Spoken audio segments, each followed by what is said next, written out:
கோவை மாநகர ஆயுதப்படை மைதானத்தில் 500 மரக்கன்றுகளை போலீசார் நட்டு வைத்தனர். கோவை மாநகர காவல் ஆணையர் அறிவுரையின்படி கோவை மாநகர ஆயுதப்படை கவாத்து மைதானத்தை சுற்றியுள்ள பகுதிகளில் 500 மரக்கன்றுகள் நடும் விழா நடைபெற்றது. இதில் சிறப்பு விருந்தினராக காவல் ஆணையர் பாலகிருஷ்ணன் மற்றும் துணை ஆணையர் சரவணன் ஆகியோர் கலந்து கொண்டு மரக்கன்றுகளை நடுவதை துவக்கி வைத்தனர்.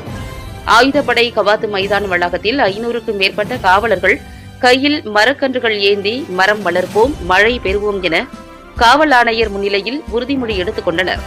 மேலும் அங்கிருந்த காவலர்கள் காவல் ஆணையர் பாலகிருஷ்ணன், துணை ஆணையர் சரவணன் மற்றும் ஆயுதப்படை உதவி ஆணையர் சேகர் ஆகியோருடன் 500க்கும் மேற்பட்ட காவல்துறையினர் ஆயுதப்படை மைதானம் வளாகத்தில் மரக்கன்றுகளை நட்டு வைத்தனர். மரமளர்ப்போம், மழை பெறுவோம், மரமளர்ப்போம், மழை பெறுவோம்.